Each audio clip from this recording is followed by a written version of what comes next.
بسم اللہ الرحمن الرحیم۔ السلام علیکم دوستو۔ سعودی عرب اور متحدہ عرب امارات کی خبروں میں آج آپ سنیں گے، لیکن اس سے پہلے اگر ہو سکے تو لائک، سبسکرائب اور بیل آئیکن کا بٹن ضرور دبا لیں۔ شکریہ۔ سعودی حکومت نے قانون محنت میں آجر اور اجیر کے اہم حقوق اور فرائض متعارف کرانے کے لیے گائیڈ بک جاری کی ہے، جس میں بتایا گیا ہے کہ کن صورتوں میں ملازمت کا معاہدہ ختم کیا جا سکتا ہے۔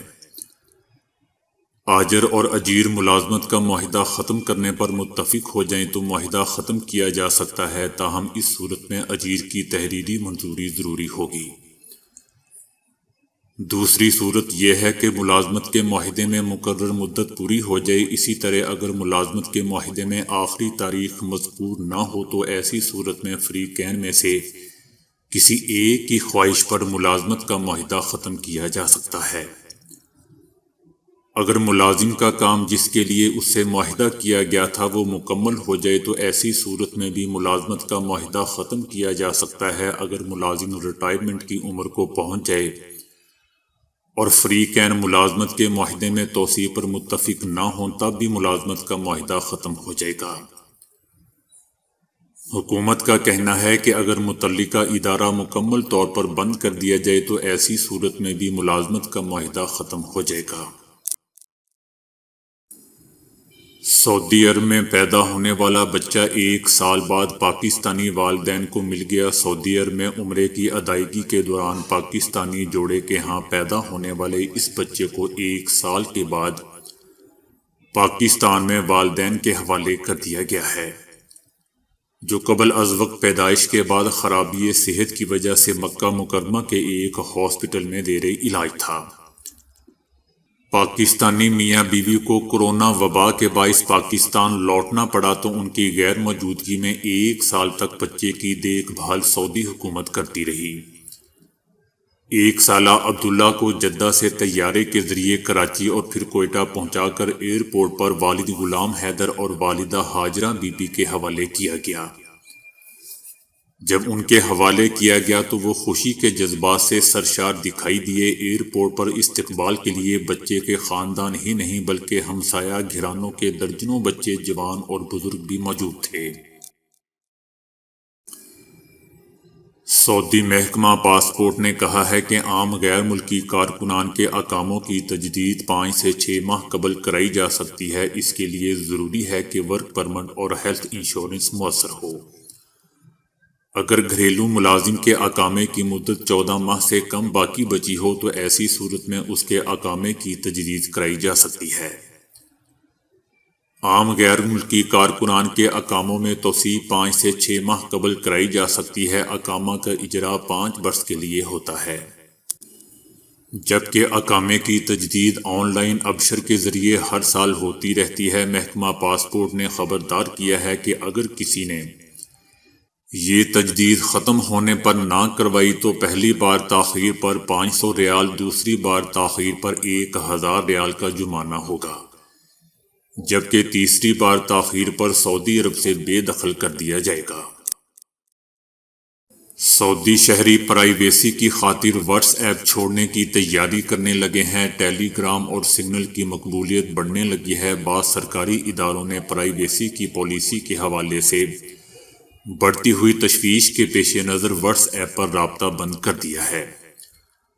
واٹس ایپ کی مالک کمپنی صارفین کو مسلسل اطمینان دلا رہی ہے کہ نئی شرائط سے ان کی پرائیویسی متاثر نہیں ہوگی، تاہم سعودی شہری اس حوالے سے محتاط ہیں۔ یاد رہے دوستو کہ واٹس ایپ نے صارفین کو خبردار کیا تھا کہ جو لوگ نئی شرائط کی منظوری نہیں دیں گے 8 فروری سے ان کے اکاؤنٹس بند کر دیے جائیں گے۔ تاہم اب یہ مدت 15 مئی تک بڑھا دی گئی ہے۔ نئی پالیسی کے تحت واٹس ایپ کو صارفین کی بعض معلومات فیس بک کمپنی کے ساتھ شیئر کرنے کا اختیار حاصل ہوگا۔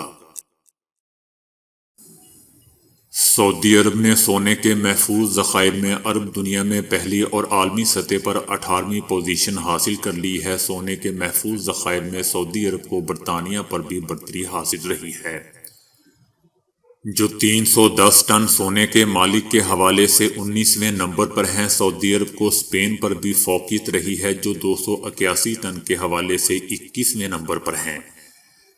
سعودی عرب 323 ٹن محفوظ سونے کے ذخائر کے ساتھ خلیجی ممالک میں سونے کے محفوظ ذخائر رکھنے والا پہلا ملک ہے۔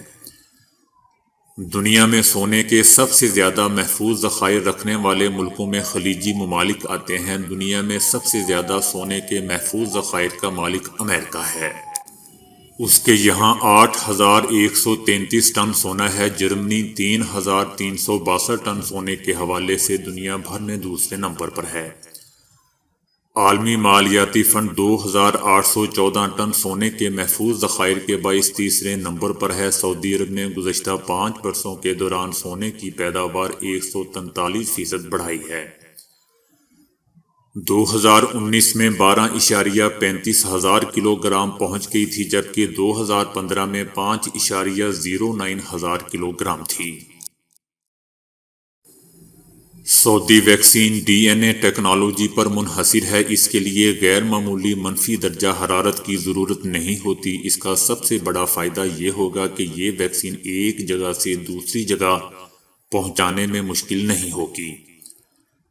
ویکسین کو 1 برس تک ذخیرہ کیا جا سکتا ہے۔ ویکسین کو 4 سینٹی گریڈ ٹھنڈے ماحول میں محفوظ کیا جا سکتا ہے۔ اس خوبی کا فائدہ ان ملکوں کو زیادہ ہوگا جہاں ویکسین کے تحفظ اور اسے دور دراز علاقوں تک پہنچانے کا انتظام نہیں ہے۔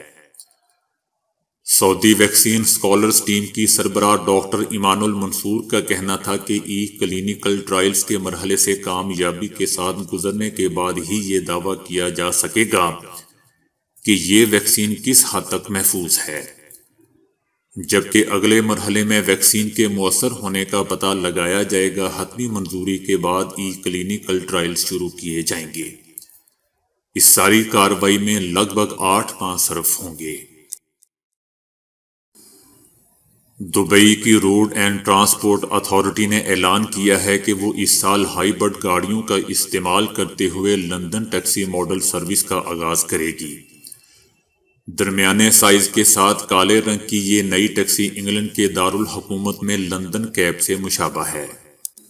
یہ taxi service Dubai international airport پر دستیاب ہوگی۔ ٹیکسی میں سیٹلائٹ پر مبنی نیویگیشن نظام، وائس کمانڈ سسٹم، سامنے سے تصادم کا انتباہی نظام، بلائنڈ اسپاٹ مانیٹرنگ سسٹم اور لین ڈپارچر مانیٹرنگ سسٹم کے ساتھ ساتھ وائی فائی نیٹ ورک بھی موجود ہے۔ ڈبل انجن پر مشتمل اس گاڑی کو مختلف موسمی حالات میں بہتر انداز میں کنٹرول کیا جا سکے گا۔ اس میں تیز رفتار بریکنگ نظام اور انجن چلانے کے لیے ایسی بیٹری موجود ہے جو تیز رفتار چارجنگ کی بدولت 30 منٹ میں اور عام چارجنگ سسٹم کے ذریعے 3 گھنٹے میں چارج ہو جاتی ہے۔ ان ٹیکسیوں میں ڈرائیوروں کی غلطیوں کے سدباب کے لیے جدید آلات بھی نصب کیے گئے ہیں۔ تو دوستو، آج کے لیے اتنا ہی۔ ویڈیو کو لائک اور شیئر کرنے کا بہت بہت شکریہ۔